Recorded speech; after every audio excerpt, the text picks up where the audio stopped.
بص يا غالي، في البداية كده لو موضوع حلقة النهاردة مش مناسب معاك فأنا عايزك تكمل معايا الحلقة للآخر. هتقول لي ليه؟ هقول لك لأن ولله الحمد بشهادة الناس اللي اتفرجت على الفيديوهات بتاعة المشاريع اللي فاتت ده كان رأيهم، وهو إنهم شايفين إن طريقتنا في الشرح فعلا مختصرة ومفيدة. فلو انت كملت معانا الحلقة للآخر وبتركيز واتأكدت من ده فعلا وعندك مشروع في دماغك وعاوزنا نشرحه، يبقى اكتبوه لنا في الكومنتات تحت وسيب الباقي علينا بإذن الله. طيب تعال نروح بقى لموضوع حلقة النهاردة. بما اننا بقالنا فترة بنشرح مشاريع بتحتاج اكتر من 200 ألف جنيه عشان تعرف تبدأ، فتعالى بقى اعرفك واشرح لك النهاردة مشروع بيكون تكلفته اقل من كده بشوية بس ارباحه انما ايه حاجة هتعجبك. وكمان في مميزات كتير من اللي انا بحب ان هي تكون موجودة في المشروع، اهمهم انه داخل اطار الاكل والشرب ودول اكتر حاجة شغالة وبالاخص في مصر. تاني حاجة انه مش بيتأثر بظروف البلد، في حرب، في وباء، في كورونا، في حظر تجول،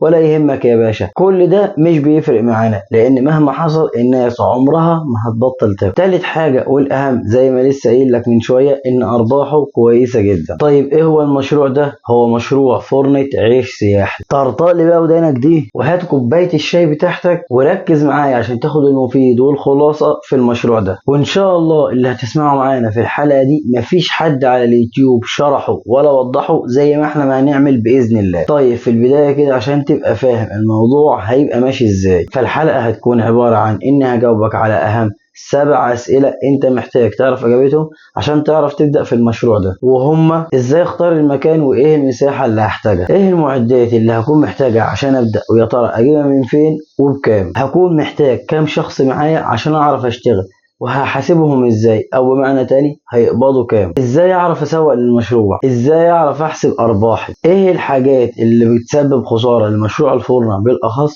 ومحتاج ان اعرفها عشان اتجنبها، ايه النصايح والتريكات اللي محتاج ان اعرفها عشان اعرف ابيع عيش اكتر وازود الانتاج والارباح. طيب قبل ما نبدا نجاوب على الاسئله عايز افكرك بحاجتين مهمين. اولا صلي على الحبيب، ثانيا نتمنى انك تدعمنا بلايك عشان نقدر نكمل ونستمر، وتشترك في القناه وتفعل زر الجرس عشان يوصلك كل جديد والمفيد اللي بنقدمه لحد عندك وانت زي الباشا. وتعالى نروح لاول سؤال وهو ازاي اختار المكان وايه المساحه اللي هكون محتاجها. اولا المكان اللي هتختاره لازم تكون التهويه بتاعته كويسه عشان الحراره بتاعه الفرن. طب والمساحه يفضل ان هي تكون من 30 ل 40 متر، وكمان لازم تكون على واجهه عشان الناس تشوفك وتعرف ان المكان ده بقى فيه فرنه. يعني ما تروحش تفتح الفرنه في مكان مدفون جوه الشوارع وتقول لي عايزين نشتغل، ده كده يبقى اسمه تضييع فلوس. وما تقوليش انا هفتح في مكان مدفون واحط الاستند في مكان حاوي او على اول الشارع، هقول لك لا، لان اغلب الناس بيحبوا يشوفوا الفرن بنفسهم عشان يتاكدوا ان كل حاجه تمام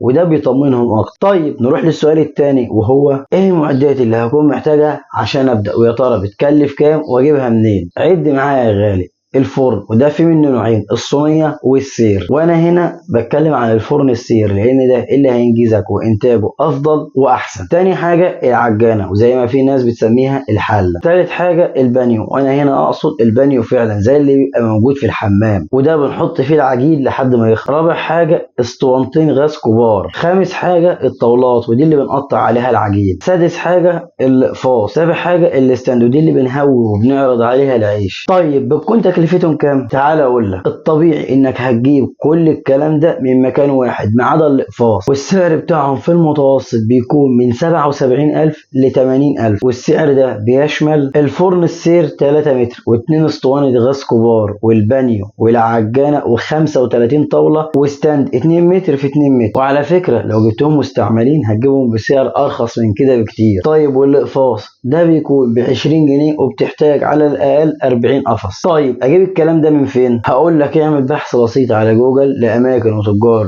لبيع معدات فرن سياحي وهتلاقي ظهر لك اماكن وتجار كتير قوي. شوف مواقعهم وصفحاتهم وخد ارقامهم وتواصل معاهم واسال كل واحد عن اسعار وسجل كل حاجه معاك في نوتة او اجنده، واللي افضل في الاسعار اشتري منه. وكمان انا عشان اوفر عليك مديك متوسط السعر اللي تقدر تشتري بيه، وده مش من دماغي على فكره، ده من بق واحد حبيبي ومعرفه لسه فاتح فرنه من شهرين 3. طيب نروح للسؤال الثالث وهو هكون محتاج كام شخص معايا عشان اعرف اشتغل وهحاسبهم ازاي. هتحتاج على الاقل 4 اشخاص، العجان وده اللي بيقطع العجين، الطاولجي وده اللي بينقل الطاولات من عند العجان لحد الفرن، وهو كمان اللي بيخدع العجين او زي ما بيقولوا بالعاميه بيفرده. الفران وده اللي بيرمي العجين على السير. وكمان الواد اللي بياخد العيش من الفرن بيحطه على الاقفاص وبيهويه على الاستندات. طبعا في النظام ده احنا عاملين حسابنا ان انت اللي هتبيع. طيب هحاسبهم ازاي؟ في عندك نظامين للمحاسبة. الأول بالشكارة. هتقول لي ازاي؟ هقول لك إن الشكارة بتكون 50 كيلو، دي العجان والفران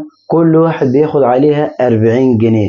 أما الطولاجي والواد اللي بيهوي كل واحد بياخد 20 جنيه. طيب والنظام التاني ده بيكون اليومية، ودي بتكون من 400 جنيه ل 500 جنيه للعجان والفران، وبتكون من 200 جنيه ل 250 جنيه للطولاجي والواد اللي بيهوي. وان كان النظام الاول هو اللي معمول بيه اكتر. شوف مظبطك على الاخر اهو، وموضح لك وشارح لك كل حاجه بالتفصيل. ادعمنا بقى بلايك واشتراك في القناه. وتعالى نروح للسؤال الرابع، وهو ازاي اعرف اسوق للمشروع. بص، مشروع الفرن بعكس غيره من المشاريع مش بيحتاج شغل كتير في التسويق. هو كل الموضوع يافطه حلوه وكبيره، ويفضل انك تشتغل في شنط مطبوعه عليها اسم المخبز وكل بياناته. وزي ما قلنا في بداية الكلام لازم تكون مختار مكان على واجهة وماسك ناصية كويسة عشان الناس تشوفك وتعرف ان في فرنة في المكان ده. طيب حد هيجي يقول لي مفيش تريكاية او حركة اقدر اعملها ازود بيها البيع والانتاج؟ هقول لك يا سلام، ما تقلقش، بقى معاك طه وتقلق؟ ما ينفعش، اكيد فيه، بس انا هقول لك عليها في اخر الفيديو. طيب تعالى نروح للسؤال الخامس، وهو ازاي اعرف احسب ارباح. ركز بقى معايا الله يبارك لك، ولو كنت فصلت قوم خد لك بق ميه او اعمل لك كوبايه شاي تانية وتعالى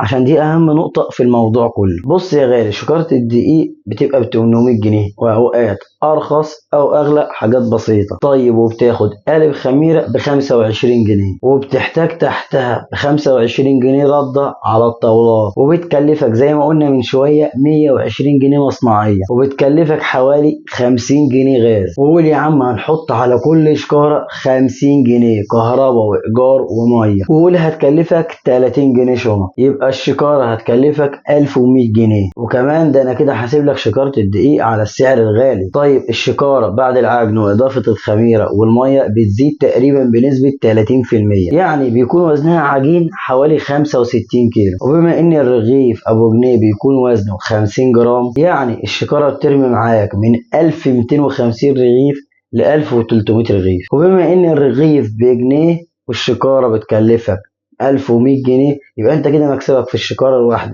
من 150 ل 200 جنيه. طبعا ده غير ان في ناس بتقلل وزن الرغيف عن كده، او في ناس بتخليه 50 جرام زي ما هو بس بتبيعه بجنيه وربع. طبعا دول المكسب بيكون معاهم اكتر من كده باضعاف. طيب تخيل انت بقى لو قدرت تعمل 10 شكاير بس في اليوم، يبقى انت ممكن تكسب من 1500 ل 2000 جنيه في اليوم الواحد. طبعا ال10 شكاير دول ممكن يكونوا قليلين قوي على بعض الاماكن. والله في اماكن من كتر السكان والزحمه اللي فيها ممكن يحرق بال20 وال30 شكاره في اليوم الواحد. طيب حد ممكن يجي يقول لي يا عم انا ساكن في قريه او في منطقه ما فيهاش سكان كتير. هقول لك سهله، هو انت يعني لو عملت 5 شكاير وكسبت من 800 جنيه ل 1000 جنيه في اليوم الواحد وحش؟ اكيد لا. طيب كل الكلام ده واحنا لسه ما اتكلمناش عن ان الشكاير الفاضيه بتتباع بالواحده، ولا اتكلمنا عن الكنسه اللي بتبقى في الارض وان دي كمان بتتباع. بس ما علينا، قول ان دول بيروحوا في مقابل الهالك. طيب بما ان الكلام حلو، يبقى تعالى نروح للسؤال السادس، وهو ايه الحاجات اللي ممكن تسبب خساره لمشروع الفرن بالاخص ومحتاج ان نعرفها عشان اتجنبها. اولا جوده الصنايعي، بمعنى لو في صنايعي عندك في خط الانتاج جودته وحشه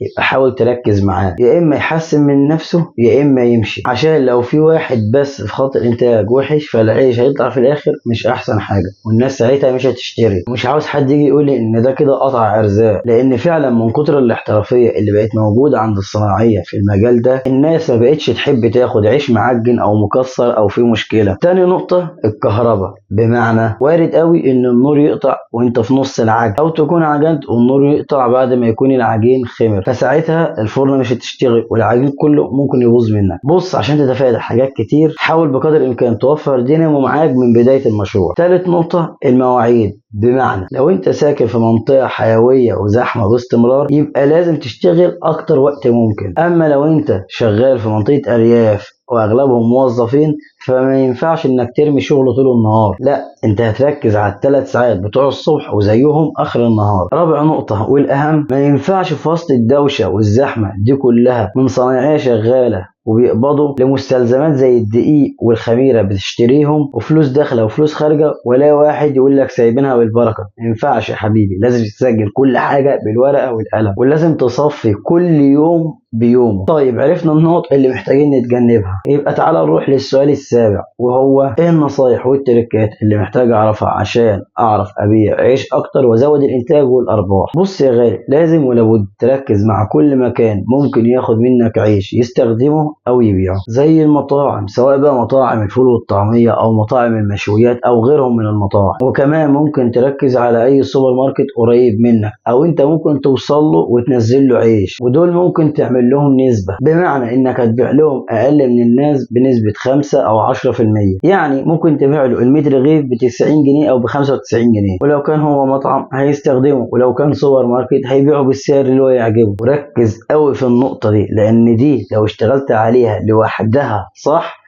كفيلة ان هي تخليك تحرق كمية كبيرة قوي. طيب انت كده شفت معانا شرح المشروع ده، وشايف ان ممكن ما يكونش مناسب معاك ونفسك تشوف مشاريع اكتر. هقول لك روح شوف قائمة المشاريع دي واختار لك مشروع منهم تبدأ فيه، وما تخافش في القائمة دي مراعيين كل الظروف، من اول اللي عاوز يبدأ ب 5000 جنيه لحد اللي معاه نص مليون جنيه واكتر. طيب لو انت في دماغك مشروع احنا ما شرحناهوش لحد دلوقتي، يبقى يا ريت تكتبه لنا في الكومنتات تحت وسيب الباقي علينا بإذن الله. ما تنساش بقى تدعمنا بلايك واشتراك في القناة. سلام.